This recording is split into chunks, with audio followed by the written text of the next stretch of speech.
Hai guys, kira-kira di teman cerita kali ini kita akan keliling ke daerah Indonesia nih, bagian mana nih? Soalnya di teman cerita kali ini tuh teman cerita yang paling jauh, gengs. Ada bisa nebak ya? Cuma lama-lama kayak kita nyetir-nyetir begini ya, kelar deh dari Sabang sampai Merauke.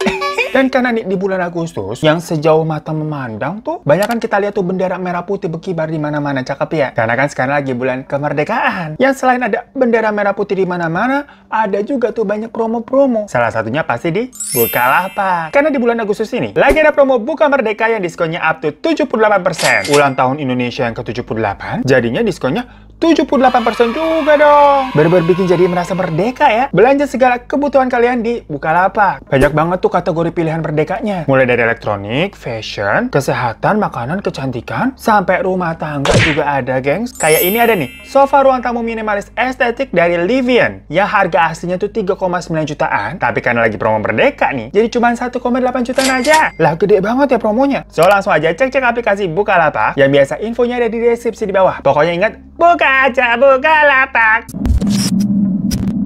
So guys, cerita ini dikirim dari teman kita namanya Juliana yang biasa dipanggil Julia. Tapi nama belakangnya bukan Jaya ya, jadi Juliana Jaya dong.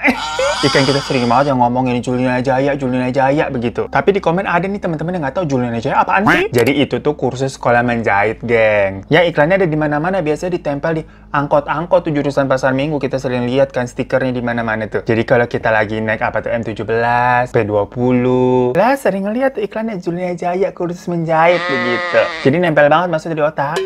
Nah tapi Juliana yang mau kita ceritain ini bukan dari Pasar Minggu dia, melainkan dari Jayapura, guys, dari Papua. Makanya gue bilang tadi tuh ini teman cerita yang paling jauh. Tapi ya selain lokasinya udah jauh ya, jalan ceritanya nih, endingnya jauh bener di luar prediksi. Tapi kita mau sapa-sapa dulu nih teman-teman di Papua nih. Wah, nggak nyangka ya bacotan kita nih sampai Papua sana. Wow, artinya terima kasih gitu katanya kalau dalam bahasa Papua, bener ya?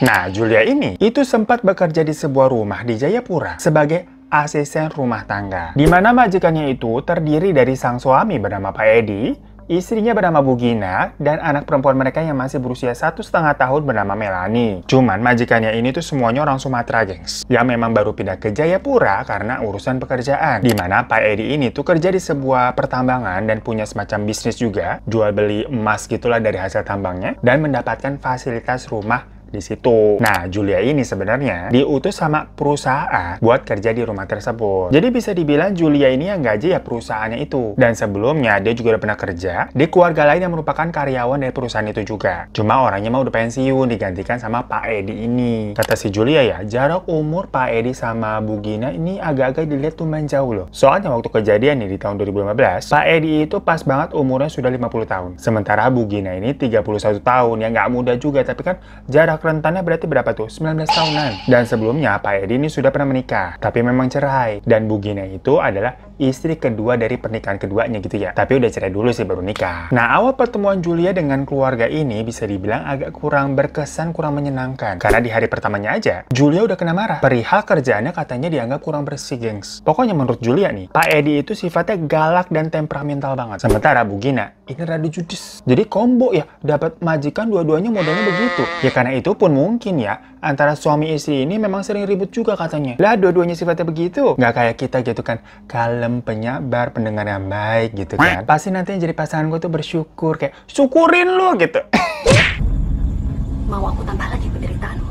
Cuma lagi-lagi karena Julia ini kan kerja sama perusahaannya, bukan langsung ke majikannya ini. Jadi istilahnya memang dia disuruh buat ngurusin si rumah majikannya itu. Ya udah terima-terima aja. Apalagi Mace atau ibu ya, si Julia manggilnya tuh Mace, manggil ibunya. Waktu itu memang lagi sakit, jadi dia butuh biaya buat berobat Mace. Ya udah tuh Julia kan akhirnya kerja di situ. Walaupun sering kena omel, jadi ya udah sabar-sabarin aja. Singkat cerita, kita langsung skip ke kejadiannya aja ya. Jadi waktu hari Jumat, sore-sore jam 4-an, waktu Julia ini lagi mandiin Melani tuh, anaknya majikannya. Pak Edi ini pulang nih, set, dan langsung masuk kamar, bantu pintu. Gak lama kedengeran suaranya Bu Gina sama Pak Edi ribut di dalam kamar tuh. Sampai Bu Gina juga kayak ditampar di dalam, soalnya ada bunyi gitu. Ya sebelumnya kan udah dibilang, tadi Julia emang udah sering tuh denger dan melihat majikannya berantem. Yang di awal-awal sepertinya ya, setangkapnya si Julia nih, Bu Gina ini kayak mengeluh. Dia nggak suka pindah ke Jayapura sebenarnya. sebenarnya. Tapi nggak tahu ya apa alasannya. Ya kalau kata si Julia ya, dia itu bukan tipe-tipe yang suka nguping, gengs. Maksudnya kalau majikannya berantem nih, dia juga biasanya disuruh bawa Melanie keluar. Ya buat ngapain kayak bermain kayak di luar gitu, nganterin jalan-jalan supaya Melanie nih nggak denger orang tuanya ribut. Otomatis Julia kan juga jadi nggak bisa mendengar percakapan mereka ya. Nah begitupun pas hari Jumat itu, waktu majikannya berdua tuh ribut, dia langsung membawa Melanie tuh habis dimandiin jalan-jalan deh keluar gitu kan, dituntun pakai sepeda. Yang jelas sebelum keluar nih si Julia ini tuh sempat mendengar kalau majikannya ini semacam membahas tentang sebuah perselingkuhan. Pokoknya setelah jam 5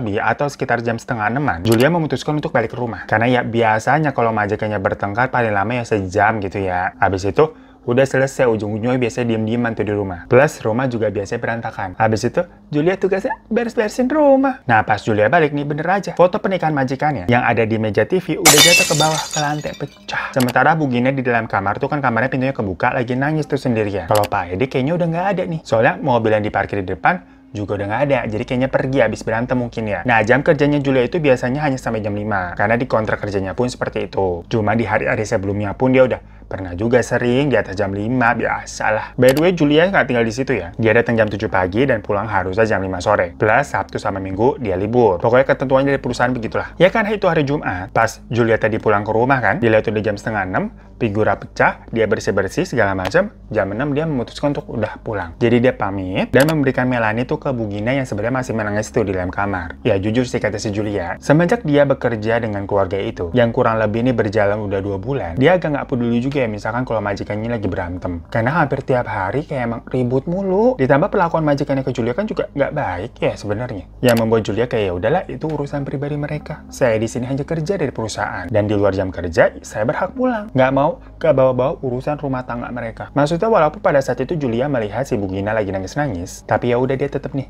ngasih Melanie, dah pulang lah gua, udah di luar jam kerja nih, udah lewat. Ya walaupun Julia sebenarnya nggak teganya sama Melanie-nya ya, namun dia pikir ya ibunya tetap pasti akan ngerawat anaknya lah. Sehari-harinya walaupun Bu Gina ini jutek sama orang-orang, tapi kalau sama Melanie mah sayang. Setelah itu kan berarti hari Sabtu, Minggu, Julia libur dong. Nah pas Seninnya masuk lagi nih, dia mendapat kabar kalau katanya Pak Edi ini belum pulang-pulang juga dari hari Jumat yang kemarin terakhir. Jadi sewaktu Julia kemarin terakhir tuh bawa Melanie keluar di hari Jumat, terus balik lagi ke rumah, itu kan dia memang sudah tidak melihat mobilnya Pak Edi lagi ya. Cuma ada Bu Gina tuh nangis sendirian di dalam kamar. Nah sampai pas Senin Julia itu masuk lagi ya, Pak Edi ini belum pulang-pulang katanya. Bu Gina di situ kelihatannya cemas banget, gengs. Dia berusaha nelfonin suaminya, tapi nomornya katanya udah nggak aktif. Makanya, pas Julia baru sampai rumah, Bu Gina itu langsung nitipin Melanie. Dan dia katanya mau pergi lapor ke kantor polisi, karena kan jatuhnya berarti ini suaminya sudah hilang 2 kali 24 jam ya. Seharian tuh si Julia jagain Melanie kayak gitu, main bareng sambil bebersih rumah. Sampai sekitar jam 2 siang, Bu Gina ini baru balik. Dia memeluk Melanie erat banget gitu kan. Dan Bu Gina bilang hari itu dia aja yang mandiin si Melanie. Sampai agak sorean, Julia nih diperbolehkan untuk pulang cepet, jadi baru jam setengah 5, tapi udah kamu pulang aja katanya. Soalnya Bu Gina nih mau berdua sama Melanie. Mukanya sih masih terlihat sedih dan bingung gitu, gengs. Ya udah, tapi si Julia kan rapi-rapi, mastiin semua kerjaan udah beres, habis itu dia pulang.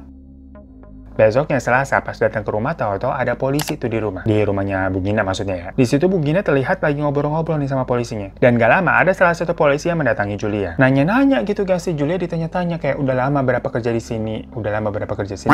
Udah berapa lama kerja di sini begitu ya? Kalau gue jadi polisi ribet banget ya.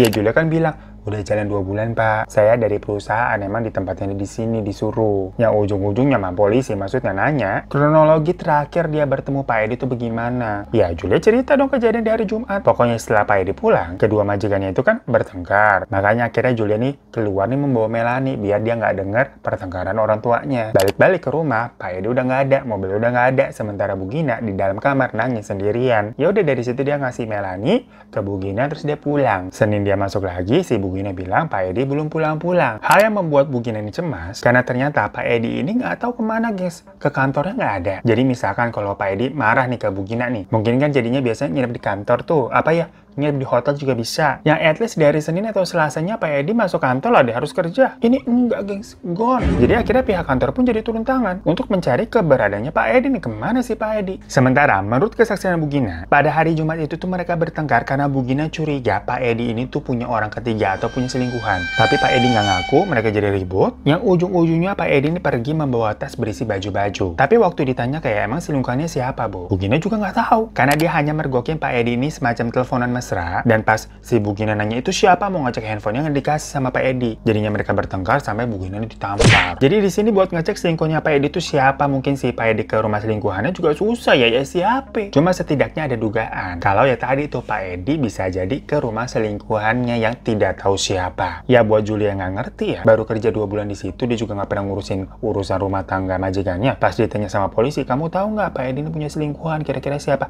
Ya kagak tahu Pak. Nah tapi karena kejadian ini Pak Edi hilang, dari perusahaan jadinya menyuruh Julia untuk tinggal di situ sementara waktu buat nemenin Bu Gina yang kalut sendirian tuh. Tentunya ya dengan bayaran lebih karena kan itu berarti di luar jam kerja. Lagi-lagi posisinya Julia kan butuh duit tuh buat macet. Jadi ya udahlah diayain aja. Toh nggak terus-terusan kan. Seenggaknya sampai ketahuan Pak Edi ini di mana keberadaannya. Nah di rumah itu sebenarnya sih ada kamar ART. Tapi karena memang tidak pernah ada ART yang nginep di situ, jadi kamarnya tuh dijadiin gudang. Nah Julia tetap tidur di situ tuh. Barang-barangnya dirapihin kan, disusun biar dia bisa menggelar kasur tuh di tengah. Sementara Bu Gina sama Melanie di kamar utama. Suasana malam itu tuh sepi banget. Itu pertama kalinya Julia menginap di rumah itu ya. Pas dia lihat, wah, udah jam 10 malam. Tapi entah kenapa nih, Julia merasa kayak nggak bisa tidur, belum ngantuk. Pikirannya juga kayak, ini Pak Edi sebenarnya kemana sih ya? Ya tapi kalau misalkan Pak Edi selingkuh, dia juga nggak heran sih. Soalnya Bu Gina loh itu perlakuannya. Kayak nggak mesra gitu sama suami. Tiap hari ada aja nih berantem. Sampai-sampai Pak Edi nih kalau apa-apa masak sendiri, gengs nggak pada dimasakin sama Bu Gina. Nah lagi mikir ngalor ngidul begitu ya. Tahu-tahu kayak ada suara orang masak. Dia mikir lah, Bu Gina masak kali ya, malam-malam lapar kali dia. Ya karena dia tahu kesian nih Bu Gina, kondisinya lagi kalut, ya mungkin lapar dari sore emang belum makan tuh dia. Akhirnya Julia keluar lah niat buat bantuin. Pas ke dapur, dia ngeliat Pak Edi lagi masak. Lah Julia kaget dong. Loh Pak, udah balik Pak? Masak apa biar saya bantu? Waktu itu Julia merasa lega nih melihat Pak Edi. Ternyata udah balik kan dicari-cari soalnya. Tapi kok ini lampu pada dimatiin? Maksudnya si Pak Edi nih masak gelap-gelapan gitu yang kelihatannya jadi dari cahaya kompor api aja. Akhirnya sama Julia kan dinyalain tuh lampu. Tapi dilihat Pak Edi masih diem aja tuh ngoseng-ngoseng wajan. Pas Julia deketin lah, wajahnya cuma diisi air doang. Dan waktu Julia nengok ke wajahnya Pak Edi, di pelipisnya tuh kayak berdarah gitu guys, dan Pak Edi diem aja gitu sambil masih ngoseng-ngoseng, mukanya pucat. Julia merasa ini ada yang nggak beres dengan Pak Edi, langsung lari ke kamar Bu Gina ngetok-ngetok. Mama Gina, Mama Gina, Mama Gina katanya. Jadi Julia tuh manggilnya tuh Mama Gina. Pas Bu Gina keluar, nanya kan kenapa? Bapak Edi itu berdarah di dapur. Ya dengar begitu Bu Gina langsung lari ke dapur karena ada Bapak Edi pulang. Tapi pas ngeliat ke dapur, kok ada siapa-siapa? Lah Julia kan kaget, jelas-jelas tadi Pak Edi masak di situ. Sampai mereka ngecek lagi nih keluar ke halaman, nggak ada tuh mobil terparkir. Dan pintu posisinya masih kekunci di dalam. Maksudnya tidak menandakan ada orang keluar masuk rumah. Dicari lagi ke ruangan lain gitu kan, nggak ada. Di situ si Julia kena omel kan, malam-malam udah ngetok-ngetok bangunin, kaget. Dikira beneran Pak Edi udah pulang, tapi ternyata nggak ada. Maksudnya apa sih kamu? Ya tapi kan Julia tadi lihat jelas banget sampai di sampingnya. Tapi Bu Gina nggak percaya, balik dia ke kamar. Julia mikir kan kayak, cepet banget Pak Edi kalau pergi kemana? Nah waktu dia akhirnya juga balik ke kamar, pintu kamarnya dia kan nggak ditutup nih. Soalnya di kamar itu nggak ada jendela, jadi sirkulasinya tuh nggak ada pengap gengs. Mau nggak mau pintu dibuka. Makanya waktu dia tadi dengar suara ada kelontang-kelontang masak-masak di dapur tuh jelas banget kedengeran. Posisinya kan juga deket dapur ya. Lagi mikir ini kemana Pak Edi, cepet banget gitu ngilangnya. Tahu-tahu ada yang lewat tuh di depan kamarnya. Siapa tuh? Sama Julia ditengok kan keluar lah. Gelap nggak ada siapa-siapa. Baru di situ dia ketakutan, langsung merinding gitu kan, nutup itu. Gitu. Tidur dia udah. Malamnya Julia mimpi kalau dia nih ngelihat Bu Gina sama Pak Edi berantem gitu kan, bentak-bentakan. Yang tahu-tahu Pak Edi ikutan ngebentak si Julia karena ngintipin mereka berantem. Tapi seketika itu juga dari kepalanya Pak Edi nih keluar banyak banget darah gitu kan, sudut mata sama hidungnya juga. Julia teriak-teriak. Ternyata dia dibangunin sama Bu Gina tuh. Udah pagi itu, geng. Di situ Bu Gina bilang dia mau ke kantor polisi lagi. Nih nitip Melanie ya. Ya udah, Julia langsung gercep nih ngasuh Melanie yang emang udah deket sama dia juga, jadinya nggak rewel nih Melanie untungnya. Sampai jam 1-an, Bu Gina nih tetap belum pulang. Dikira kan kayak agak siangan ya, mungkin kayak kemarin-kemarin tuh jam 2 pulangnya. Tahu-tahu ada orang nih ngetok pintu. Julia yang lagi gendong Melanie itu langsung ke depan buat bukain pintu. Dikira kan Gina, tapi pas dibuka, Pak Edi, gengs. Julia kaget lah. Masalahnya kan soalnya semalam dia ngeliat sosok Pak Edi nih sampai kebawa mimpi gitu, horor. Makanya waktu si Julia buka pintu ngeliat Pak Edi, langsung ditutup lagi. Karena dia ketakutan gitu kan sambil megangin Melanie. Tapi dari luar tuh masih diketok-ketok. Dan pas Julia ngintip gitu kan, Pak Edi masih berdiri tuh di depan. Malah langsung gedoprakin pintunya gitu, masuk deh. Ngelewatin si Julia, serk gitu kan. Langsung duduk di sofa, sambil kayak kecapean gitu mukanya bilang, saya lapar, ada makanan apa? Julia masih bingung kan kayak, ini Pak Edi atau bukan gitu sambil megang si Melanie. Padahal si Melanie kayak ngeliat ayahnya gimana sih kayak minta turun. Cuma masih dikekep nih sama Julia nih. Udah Melanie sama saya aja, kamu tolong belikan saya ikan bungkus. Kata Pak Edi sambil ngeluarin uangnya tuh dari dompet ngasih ke Julia. Sama Julia, Melanie dikasih nih perlahan-lahan ke Pak Edi kan. Dan ya nerima uangnya tuh. Jelek, bisa dipegang uangnya bisa. Ya tanpa komen apa-apa karena si Julia masih bingung. Habis ambil uangnya, dia pergi deh tuh beli ikan bungkus. Katanya itu khas makanan sana yang memang kesukaannya Pak Edi. Habis sudah beli pulang, ngeliat si Pak Edi kan lagi main tuh sama Melanie. Si Julia nyiapin makanannya. Habis itu Pak Edi makan, ditemenin sama Melanie tuh di meja makan. Ya udah Julia balik dong ke kamarnya. Dia mikir kalau Pak Edi udah pulang, berarti dia bisa balik tuh ke rumah, nggak harus nginep lagi. Jadi dia beres-beresin bajunya. Abis sudah beres, dia keluar ngeliat masih ini Pak Edi makan sama Melanie. Akhirnya si Julia ke halaman depan tuh nyiramin tanaman. Nggak lama, Bu Gina balik. Dia kaget karena si Julia ini nyiramin tanaman sendirian kayak, Melanie mana kok? Nggak sama kamu, nggak kamu jagain? Udah jutek banget tuh nadanya Bu Gina tuh. Di dalam sama Bapak Edi, kok lagi makan? Jawab si Julia begitu kan. Tapi mendengar seperti itu, Bu Gina langsung kayak mengerenyit, marah lagi deh tuh. Kamu jangan asal ya kalau bicara ya. Saya laporin perusahaan biar kamu dipecat. Saya nggak butuh ART pembohong kayak kamu. Julia kan kayak kaget gitu ini kenapa tahu saya kena omel. Tapi belum sempat dia membela diri, si Bu Gina pergi tuh masuk. Betapa terkejutnya dia ngeliat Pak Edi nih beneran lagi makan sama Melanie. Di situ Bu Gina teriak, siapa kamu? Lah Julia kan kayak, hah siapa kamu? Lah itu suaminya Bu. Tapi Pak Edi yang lagi makan nih, terus ngeliat Bu Gina kayak yaudah ngelengos doang, terus dia lanjut makan lagi. Kayak males gitu mukanya. Tapi di situ Bu Gina langsung mendekat dan nanya lagi, siapa kamu? Edo ya? Ya ampun Edo, saya sampai kaget ngirain kamu Edi. Dan seketika itu juga Bu Gina nih nadanya melembut dan ikut duduk tuh di sampingnya Pak Edi. Tapi Pak Edinya nggak jawab apa-apa, diem aja gitu kayak, kamu ngomong apa sih? Saya Edi. Edo. Ada hubungan apa kamu sama Edo? Tapi lagi-lagi Bu Gina yang bingung. Itu tetap ngotot kalau orang di meja itu adalah seseorang yang bernama Edo, bukan Edi suaminya. Julia kan nggak ngerti kayak bengong ini. Apa sih? Sambil bersihin makannya Melanie itu yang berceceran di meja makan kan, namanya anak 1,5 tahun makan sendiri. Jul, kamu lihat orang ini? Dia bukan Pak Edi kan? Dok, maksudnya apaan sih kamu bilang kamu Pak Edi? Nggak lucu ah. Abangmu itu tuh lagi hilang, belum ketemu sampai sekarang. Lagi-lagi si Bu Gina menuduh orang itu Edo. Julia ngeliatin kayak, ya mukanya sih muka Pak Edi ya majikannya ya. Cuma memang kayak ada yang beda, tapi apa ya? Julia nggak pernah merhatiin secara langsung berber gitu kan menatap mukanya Pak Edi juga abisnya. Dan seakan malas dengan suaranya Bu Gina yang ribut ya, Pak Edi yang ditulis sebagai Edo itu berdiri di kursi makan dan duduk lagi tuh di sofa nonton TV aja udah diem. Seakan kayak nggak terjadi apa-apa, gengs. Tapi sementara itu, Bu Gina tetap ribut menuduh, Edo kamu ngapain? Ya lagi-lagi Julia bingung ya sama kejadian yang ada di situ. Dia cuma mikir ya, berantem lagi nih pasangan berdua. Mulai lagi deh nih perhara rumah tangganya. Jadinya dia membawa Melanie ke halaman depan. Nggak lama, Bu Gina juga keluar tuh dan menyuruh Julia untuk memanggil satpam komplek perumahan tuh di depan. Ya Julia nurut-nurut aja. Dia pergi tuh nyamperin si satpam dengan bilang katanya, Pak dipanggil sama Mama Gina. Pas satpamnya datang, Bu Gina nih nyuruh si satpam buat ngusir Pak Edi. Tetep si Bu Gina bilang, enggak ini bukan Pak Edi, ini kembarnya Pak Edo nih. Usir, dia ngaku-ngaku jadi Pak Edi. Dan si satpam kan sama bingungnya kayak Julia ya, karena dilihat sosoknya mirip banget emang itu Pak Edi. Mereka kan juga nggak tahu kalau ternyata si Pak Edi katanya punya kembaran namanya Edo. Lah Pak Edi orang baru di sana kan baru 2 bulan. Jadi si satpamnya ragu-ragu nih, mau nurutin Bu Gina apa enggak? Soalnya yang Pak Edinya itu kayak ngomong, udah nggak usah digubris Pak, istri saya ini lagi halu, udah lagi emosi jadinya stres. Ini masalah rumah tangga kami, udah maaf ya, Bapak pulang aja nggak apa-apa. Ya dibilang begitu ya, satpamnya pergi lah. Di situ Julia juga bingung, ini apa gue pergi juga ya, pulang apa ya? Kan Pak Edi udah balik. Tapi di situ Bu Gina malah langsung menitipkan Melanie lagi karena dia bilang mau pergi lapor polisi. Jadi si Gina suruh jagain Melanie di rumah. Ya si Julia mikir ya udahlah nasib begitu kan. Dan dilihat si Pak Edi masuk ke dalam kamar. Sementara Julia mandiin Melanie ini. Dia bener-bener udah pusing sama keluarga ini kagak jelas. Abis sudah mandiin Melanie, Julia nih mau bawa Melanie ke kamar nih buat ganti baju. Pas jalan dari kamar mandi ke kamar utama, dia ngeliat Pak Edi itu lagi kayak masak buat makan malam. Seperti biasa kan Pak Edi emang suka masak sendiri. Makanya Julia langsung masuk kamar tanpa ngetuk pintu. Tapi pas dibuka ternyata ada Pak Edi yang lain lagi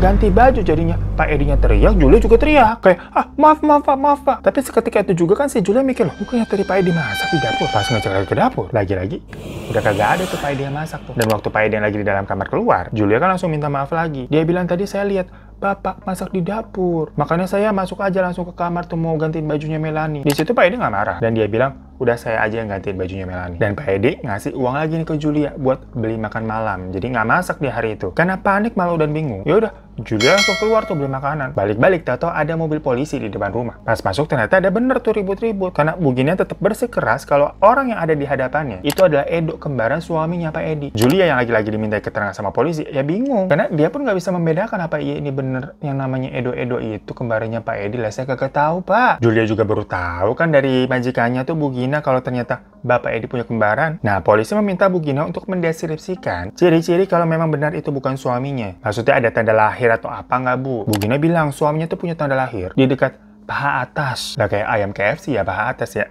Sama katanya burungnya belum disunat. Dengar begitu kan Julia kayak, hah? Mendengar info yang kayak too much information nggak sih? Begitu pula dengan polisinya kayak, Iya ya Bu ya. Akhirnya untuk membuktikan hal itu, polisi yang laki-laki ini pada masuk ke kamar dengan si Pak Edi untuk mengecek hal-hal yang tadi disebutkan sama Bu Gina. Sementara yang lain nunggu di luar. Setelah beberapa lama, polisi keluar lagi dong sama Pak Edi yang kayak abis ngapain gitu kan, bikin celana gitu. Dan polisi memberitahukan kalau hal-hal yang disebutkan sama Bu Gina tadi itu ada di tubuh Pak Edi. Jadi ya, ini Pak Edi. Sementara Pak Edi bilang ke kepolisinya, kalau kemarin-kemarin memang dia pergi dari rumah perkara ribut sama Bu Gina. Dan dia pengen sendirian, nggak bisa dihubungi buat meredam amarahnya. Tapi Bu Gina ini tetap nggak percaya. Dia yakin banget itu bukan suaminya. Saya tahu suami saya. Cuma ya karena nggak ada bukti yang cukup, polisi akhirnya balik. Dan Bu Gina dianggap kayak ya stres aja lah, marah sama Pak Edi atau gimana. Malam itu Bu Gina tidur dengan Melanie. Sementara Pak Edi tidur di sofa. Dan Julia masih jadinya nginep di situ. Karena dia belum tahu nih, udah boleh pulang apa belum. Dan Julia jadi juga kepikiran masalah ini. Kayak, ini yang bener siapa sih? Yang bener Bu Gina apa Pak Edi? Masa itu bukan Pak Edi, tapi kan Bu Gina tahu pasti suaminya bagaimana. Lagi pikirannya kemana-mana nih. Ada suara Pak Edi yang manggil Julia. Jul, tolong saya Jul. Yang otomatis si Julia kan kayak ngekek. Kenapa Pak? Tapi pas Julia keluar, dilihat Pak Edi tiduran di sofa. Loh, ini sama dari siapa? Langsung merinding lagi tuh, dia langsung masuk ke kamar, tutup pintu. Malam itu juga dia mikir, besok harus balik aja udah. Ini nih ada nggak benar nih, saya harus bilang ke perusahaan. Pak Edi kan sudah di rumah nih, harusnya saya boleh pulang. Nah, besok paginya kebetulan ada orang perusahaan, namanya Pak Freddy. Itu datang ke rumah memang katanya mendengar, soalnya Pak Edi ini sudah ditemukan kan. Dari kemarin-kemarin semua orang perkara kantor juga nggak bisa ngehubungin soalnya. Cuma di situ, waktu Julia nganterin minum nih ke ruang tamu, dia melihat Pak Edi ini kayak semacam canggung dan berbeda kayak Pak Edi yang biasanya kan tegas gitu mengintimidasi, ini nggak kayak diem gitu nduk. Sampai dari rautnya Pak Freddy pun itu kayak melihat Pak Edi serasa aneh gitu. Ya namun habis itu Julia balik lagi tuh ke belakang, jadi dia nggak denger mereka nih bercakap-cakapnya tuh percakapannya apa. Pas Pak Freddy mau balik, Julia nyamperin Pak Freddy dong. Dia nanya, Pak, ini saya sudah boleh pulang lah ya. Pak Edi kan sudah balik, sudah di rumah. Tapi Pak Freddy di situ bilang kalau dia merasa ada aneh deh dengan Pak Edi ini. Seperti kayak bukan Pak Edi, Jul. Ditambah di situ Pak Edi juga minta cuti 2 minggu karena katanya dia masih banyak pikiran. Padahal Pak Edi ini dikenal orang yang gila bekerja. Misalkan kalau ada masalah rumah tangga atau sebelum-sebelumnya, larinya malah ke kerjaan, apa yang nginep-nginep di kantor. Makanya si Julia itu disuruh tetap di sana buat mastiin kejanggalan yang dicurigai sama Pak Freddy. Karena kan sebelumnya juga Pak Freddy dibilangin sama si Ibu Gina kalau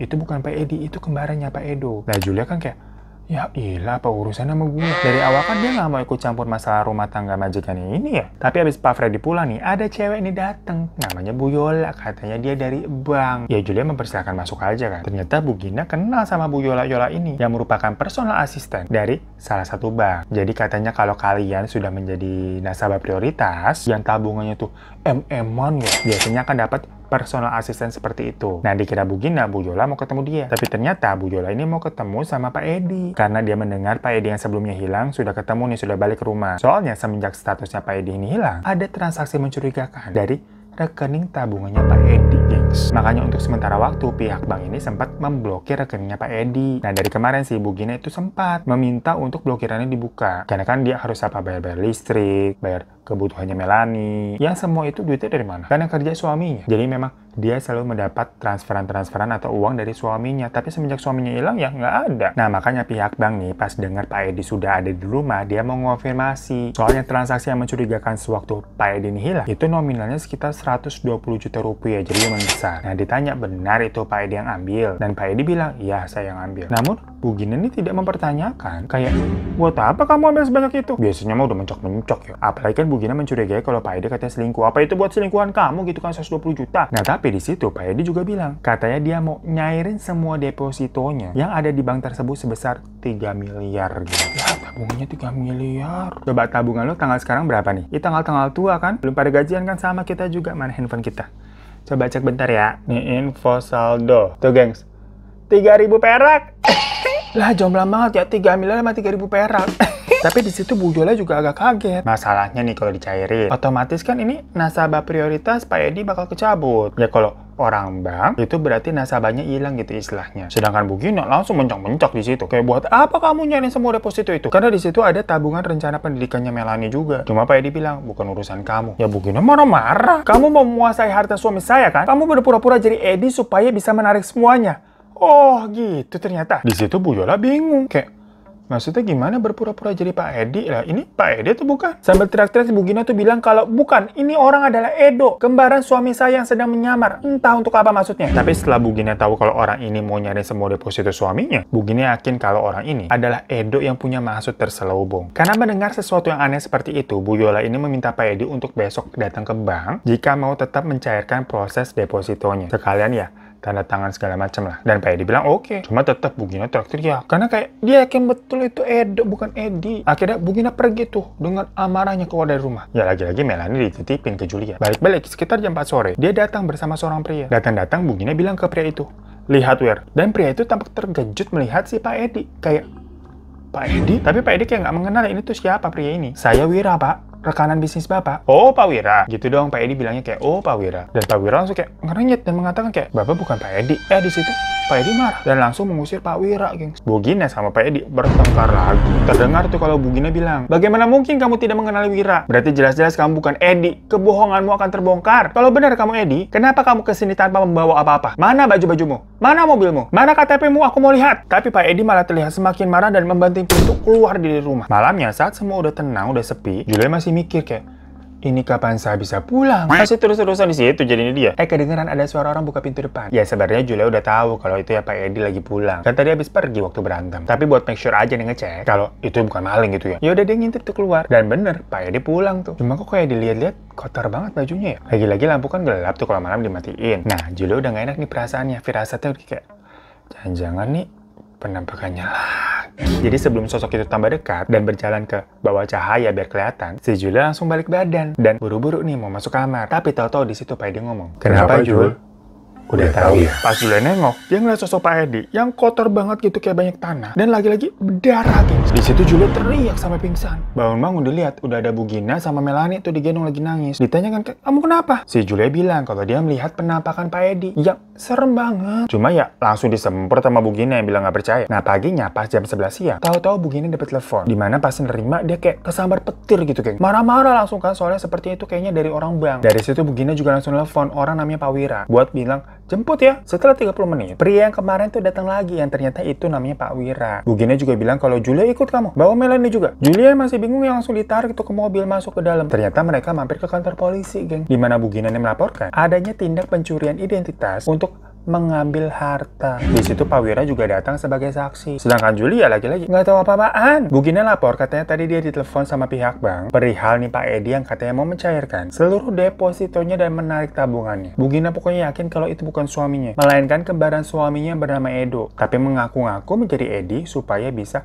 menarik harta-hartanya Pak Edi. Dan Pak Wira yang sebagai saksi membenarkan hal itu, geng. Dia juga curiga kalau orang itu adalah bukan Pak Edi. Makanya akhirnya semuanya nih, termasuk polisi, mencoba tuh menyusul ke bank. Karena pihak bank ini memang belum memproses pencairannya. Jadi di hold dulu ya. Karena keterangan dari Bu Gina yang ditelepon bilang, enggak, itu Pak Edo, saya punya buktinya. Jadi pihak bank yang mencurigai nggak langsung memproses. Sampai di sana ternyata benar. Pak Edi yang dituduh Edo ada di bank tuh. Dan dia tampak kaget ngelihat Gina, Pak Wira, sama ada bawa polisi. Akhirnya di situ kan minta ditunjukin data-datanya ya. Tapi ternyata Pak Edi ini punya KTP yang namanya Edi. Terus tanda tangan yang ditorehkan itu ya sama dengan ada di KTP.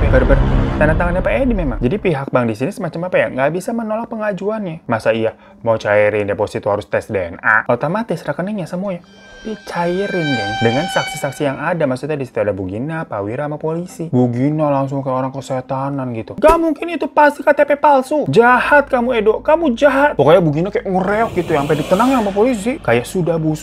Rusuh banget soal Bu Ginanya. Lama-lama polisinya juga bingung kali ya. Ya itu memang suami ibu. Dia berhak menarik uangnya, memang uang pribadinya. Tapi Bu Gina teriak lagi. Dia bohong, Pak. Dia bukan Edi. Dia Edo. Gak mungkin dia Edi. Edi itu sudah mati. Mayatnya sudah saya kubur. Dia pembohong. Pas Bu Gina bilang begitu, semua orang kayak kaget dan terdiam. Apalagi Julia kayak, hah? Maksudnya bagaimana? Dari situ Bu Gina langsung diamanin sama polisi. Yang ternyata, geng. Makanya tadi gue bilang ini teman cerita yang paling jauh ya ceritanya ya. Pak Edi yang asli itu memang sudah tidak ada. Karena dihabisi oleh Bu Gina dan selingkuhannya yaitu Pak Wira. Alamak hoi. Jadi di hari Jumat, sewaktu terakhir kali Julia melihat Pak Edi tuh memang pergi setelah kan bertengkar sama Bu Gina. Karena Pak Edi ini mengetahui perselingkuhan Bu Gina dengan Pak Wira, rekan bisnisnya sendiri. Jadi pertengkaran yang mereka bicarakan itu ya perselingkuhannya si Bu Gina yang ketahuan. Dan Pak Edi waktu itu pergi, maksudnya buat melabrak tuh ke rumahnya Pak Wira. Tapi karena bertengkar, katanya sih menurut Pak Wira ya dengan pengakuannya dia nggak sengaja menusuk Pak Edi sampai nggak selamat. Dan karena panik, akhirnya Pak Wira sama Bu Gina itu membawa jasad Pak Edi ke salah satu hutan dan dikuburkan di situ. Sementara mobilnya dijual ke penadah. Bu Gina kira setelah itu dia akan aman dan menjadi janda kaya raya, di mana jalannya dengan Pak Wiranya akan mulus. Walaupun ya masih ada rasa takut-takutan. Namun tahu-tahu muncullah itu Edo yang mengaku-ngaku sebagai Pak Edi. Yang mana menurut cerita Edo, waktu Pak Edi dalam perjalanan ke rumahnya Pak Wira buat ngelabrak, dia sempat nelfon saudara kandungnya tuh ke Edo yang tinggalnya di Sumatera untuk menceritakan semua kejadiannya. Jadi istri saya selingkuh sama rekanan bisnis saya gini